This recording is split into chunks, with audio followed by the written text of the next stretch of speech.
Hello dear students, welcome to my English class. আজকের এই ভিডিওতে আমি ক্লাস 6-এর লেসন 3টা তোমাদের শুরু করব। এর আগের লেসনের ভিডিওগুলো যেটা দেখোনি, এই ভিডিওর ডেসক্রিপশন বক্সে প্লে লিস্টের লিঙ্ক দেওয়া রয়েছে, সেখান থেকে তোমরা সমস্ত ভিডিওগুলো পেয়ে যাবে। তো চলো এই ভিডিওটা শুরু করা যাক। দেখো, এখানে প্রথমেই একটা রাইম রয়েছে, এটা আগে আমরা পড়বো, তারপর এখান থেকে অ্যান্সার করব। বলছে, the sun shines there up in the sky. সূর্য আকাশের ওপরে কিরণ দেয়। চিলড্রেন আর ক্রাইং, শিশুরা চিৎকার করছে। In a pitch too high, উচ্চ মাত্রায়। সি, দেখো, থ্রু দ্য উইন্ডো, জানালার মধ্য দিয়ে। হাউ, কিভাবে। রেইন ডাজ ফল, বৃষ্টি পড়ে। দ্য শেপার্ড মানে রাখাল, হিজ শিপ, তার ভেড়াকে। ডাজ লাউডলি কল, উচ্চ স্বরে ডাকে। ইন দ্য ফার হরাইজন, দূরের দিগন্তে। ব্ল্যাক ক্লাউডস হিপ, কালো মেঘেরা হিপ অর্থাৎ স্তূপ আকারে রয়েছে। ওভার দ্য হেড, মাথার ওপরে। দ্য ক্লাউডেড সান, মেঘাচ্ছন্ন সূর্য। ডাজ পিপ, উঁকি দেয়। সি, দেখো, দ্যাট ইজ দ্য আর্চ, ওই হয় ধনু। অব দ্য রেইনবো, রামধনুর। সানশাইন অ্যান্ড রেইন, সূর্যকিরণ এবং বৃষ্টি। ও হোয়াট এ গ্লো, কি ঔজ্জ্বলতা। Activity 1, answer the following questions, নিচের প্রশ্নগুলির উত্তর দাও। 1. Who is crying in a high pitch, কে চিৎকার করছে উচ্চ মাত্রায়। Answer, children are crying in a high pitch, শিশুরা চিৎকার করছে উচ্চমাত্রায়। 2. Who is calling his sheep, কে তার ভেড়াকে ডাকছে। The shepherd is calling his sheep, রাখাল তার ভেড়াকে ডাকছে। 3. How does the rainbow look like, রামধনু বা রংধনু কেমন দেখায়। The rainbow looks like the arch, রামধনু ধনুকের মতো দেখায়। 4. What do you see in the horizon, দিগন্তে তুমি কি দেখো। I see the heap of black clouds, আমি কালো মেঘের স্তূপ দেখি। ইন দ্য হরাইজন, দিগন্তে। 5. হু ব্রিংস, কে আনে। দ্য গ্লো মানে উজ্জ্বলতা। আদার দ্যান দ্য রেইন, বৃষ্টি ছাড়া। Sunshine brings the glow, Suryakiran উজ্জ্বলতা আনে। আদার দ্যান দ্য রেইন, বৃষ্টি ছাড়া। অ্যাক্টিভিটি 2, মেক সেন্টেন্সেস, বাক্য তৈরি করো। অফ ইউর ওন, তোমার নিজের থেকে।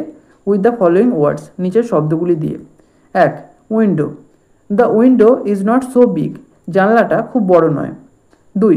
Rain, it's the season of rain, এটা বৃষ্টির ঋতু। 3. Children, children are playing together, শিশুরা একসাথে খেলছে। 4. Horizon, I sometimes look at the horizon, sometimes মানে মাঝে মাঝে, আমি মাঝে মাঝে দিগন্তের দিকে চেয়ে থাকি। 5. Sunshine, sunshine helps trees to grow, সূর্যকিরণ গাছেদের বেড়ে উঠতে সাহায্য করে। Activity 3, write T for true and F for false statements in the given boxes, সত্য বিবৃতির জন্য টি লেখো এবং মিথ্যে বিবৃতির জন্য এফ লেখো। ইন দ্য গিভেন বক্সেস, নিচের দেওয়া বাক্সগুলিতে। Quote sentences or parts of sentences, বাক্য অথবা বাক্যের অংশ উদ্ধৃত করো as supporting statements, supporting statement হিসেবে for each of your answers, তোমার প্রত্যেকটি উত্তরের সপক্ষে। 1. Black clouds heap in the middle of the sky, কালো মেঘেরা আকাশের মাঝখানে স্তূপ আকারে জমা হয়। এটা ফলস, সাপোর্টিং স্টেটমেন্ট হবে in the far horizon black clouds heap. 2. The arch is a rainbow, ধনুকটি হলো একটা রামধনু। এটা ট্রু, সাপোর্টিং স্টেটমেন্ট হবে see, that's the arch of the rainbow. 3.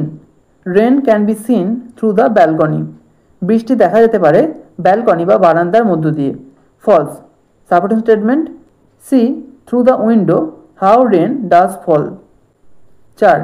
Sunshine and rain create a glow, সূর্যকিরণ এবং বৃষ্টি একটা আভা বা একটা উজ্জ্বলতা সৃষ্টি করে।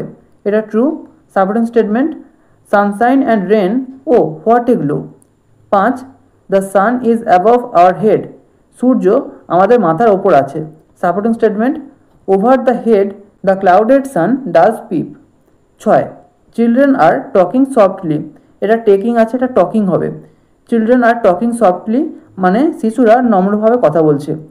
এটা ফলস, সাপোর্টিং স্টেটমেন্ট হবে children are crying in a pitch too high.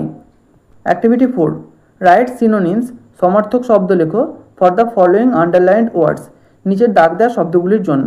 A, the aeroplane flies above the clouds, উড়োজাহাজ মেঘেদের অনেক ওপর দিয়ে উড়ে যায়। ফ্লাইজ অ্যাবভ মানে অনেক ওপর দিয়ে উড়ে যায়, এটার সিনোনিম হবে overtops. B, the paper boats, কাগজের নৌকাগুলো ফ্লোট অন দ্য স্ট্রিম, নদীর ওপর ভাসে। ফ্লোটের সিনোনিম হবে sail. C, everyone was happy, প্রত্যেকেই খুশি ছিল টু হিয়ার দ্য নিউজ, খবরটা শুনে। হ্যাপি মানে খুশি, এটার সিনোনিম হবে pleased. Activity 5, tick the correct answer, সঠিক উত্তরটিতে ঠিক চিহ্ন দাও from the options given in the brackets, নিচে ব্র্যাকেটের মধ্যে দেওয়া অপশানগুলির মধ্য থেকে। A, life exists only on earth, শুধুমাত্র পৃথিবীতে জীবনের অস্তিত্ব রয়েছে। B, the boat sails across the river, নৌকা নদী দিয়ে ভেসে চলে। C, the mason builds the houses, রাজমিস্ত্রি বাড়ি তৈরি করে।